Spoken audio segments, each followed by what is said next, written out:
What gets measured gets managed. অর্থাৎ আপনি যদি কোনো একটা জিনিস ম্যানেজ করতে চান তাহলে ওই জিনিসটা আপনাকে ট্র্যাক করতে হবে, এবং ম্যানেজ করার প্রশ্ন যদি থাকে হচ্ছে পার্সোনাল ফাইন্যান্স, তাহলে এই জিনিসটার জন্য দরকার আপনার বাজেটিং।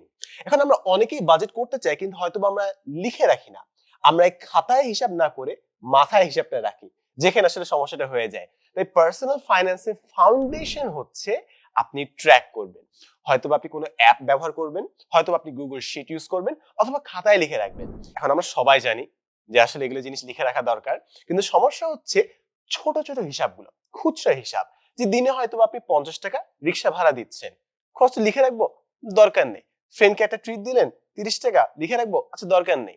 কিন্তু মনে করেন প্রতিদিন যদি এরকম করে 50 টাকাও খরচ হয়, মাস শেষে 30 দিনে 1500 টাকা, ওইটা কিন্তু দিন শেষে আপনাকে হিট করবে।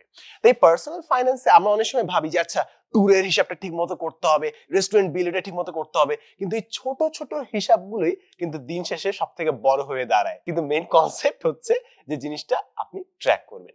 সেকেন্ড জিনিস হচ্ছে ইমার্জেন্সি ফান্ড। আমাদের দেশে কিন্তু অধিকাংশ মানুষ জাস্ট একটা হসপিটাল বিলের কারণে কিন্তু তারা লোনে চলে যেতে পারে। ইটস এক্সট্রিমলি ইম্পর্টেন্ট যে আপনি একটা ইমার্জেন্সি ফান্ড রাখেন। এর মানে কি, আপনার যদি আজকে ইনকাম বন্ধ হয়ে যায়, তাহলেও যেন 6 মাসের থাকা এবং খাওয়ার খরচটা আপনি বহন করতে পারেন। না হলে আপনাকে পুরো লোনের মধ্যে ডুবে যেতে হবে, এবং যখন আপনি লোনে যাবেন তখন আপনাকে আরো এক্সট্রা ওখান থেকে ইন্টারেস্ট দিতে হতে পারে। আপনি যদি ইমার্জেন্সি ফান্ড তৈরি করে রাখেন অন্তত 6 মাসের থাকা এবং খাওয়ার খরচটা, তাহলে কিন্তু আপনি অনেকটা সেফ জোনে থাকবেন, একটা সেফটি নেট। এমন না যে ওই ইমার্জেন্সি ফান্ডের কারণেই আপনি লাইফে বেঁচে যাবেন, বরং ওই ইমার্জেন্সি ফান্ডটা আপনাকে একটা মেন্টাল পিস দিবে, একটা প্রশান্তি দিবে যে আমার যদি আর কিছু হয়ও, আমার যদি চাকরিটা চলেও যায়, 6 মাস অন্তত আমার একটা সুযোগ আছে। সো ওই মেন্টাল পিসটা আপনাকে ওই ইমার্জেন্সি ফান্ডটা দিবে, এবং এটা আপনার পার্সোনাল বাজেটিং এ একটা অত্যন্ত ইম্পর্টেন্ট পার্ট।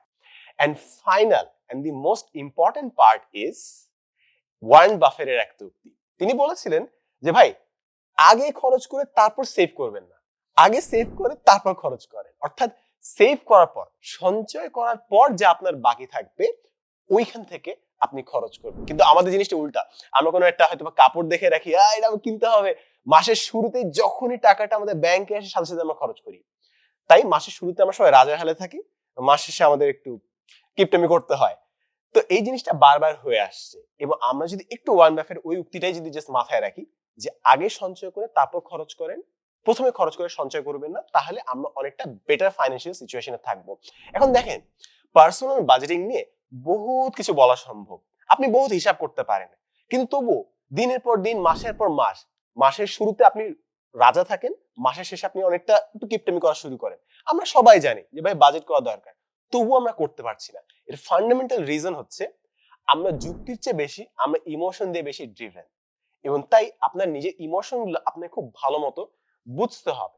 ফর এক্সাম্পল, আপনার হয়তো একটা বদ অভ্যাস থাকতে পারে যে আপনি যখন 1000 টাকার নোট 1000 টাকার নোট হিসেবে রাখেন, টাকাটা থাকে, বাট দ্য মোমেন্ট আপনি ওটা খরচ করে ভাঙিয়ে আনেন, 500 টাকা হয় কিংবা 100 টাকা হয়, সাথে সাথে ওই 1000 নোট কেমনে কেমনে যায় আপনি খরচ করার উপায় বের করে ফেলেন।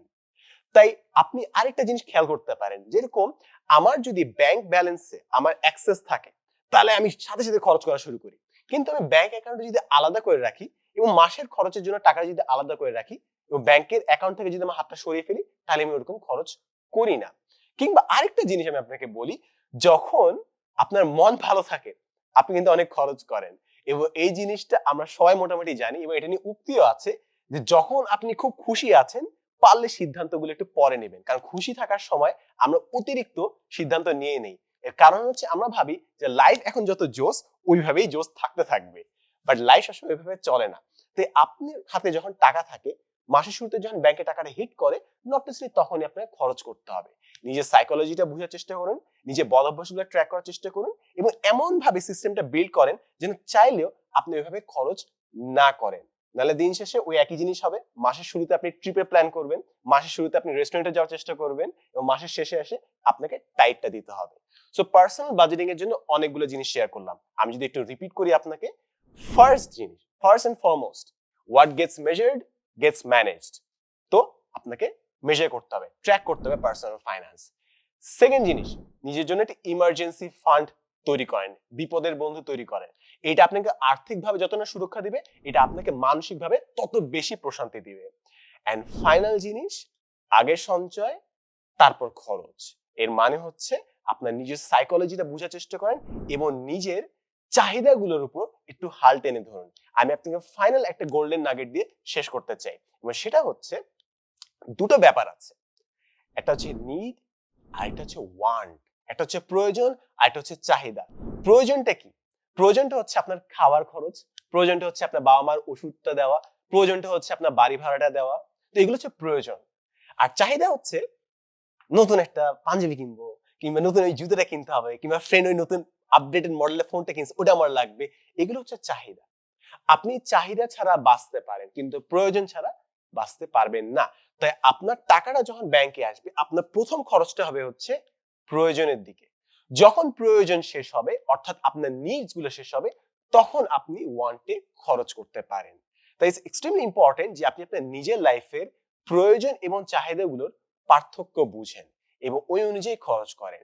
তো আমি যদি আপনাকে একটা প্রায়োরিটি লিস্ট বলে দিই, প্রথমে আপনি সঞ্চয় করবেন, তারপর আপনার প্রয়োজনগুলো পূরণ করবেন, তারপর আপনার চাহিদাগুলো, যদি টাকা বাকি থাকে তাহলে ওগুলা পূরণ করতে পারেন। দিন শেষে এই ছিল হচ্ছে আপনার জন্য পার্সোনাল ফাইন্যান্স এবং বাজেটিং এর জন্য আমার যতগুলো অ্যাডভাইস ছিল। হোপফুলি আপনি নিজের লাইফটাকে গুছিয়ে আনবেন, খালি নিজের জন্য না, নিজের ফ্যামিলির জন্য। And at the same time আপনি যদি নিজের মনস্তত্ত্ব বুঝতে পারেন, আপনি পার্সোনাল মানি হ্যান্ডলিং এ আর অনেক বেটার হয়ে যাবেন। I wish you all the best.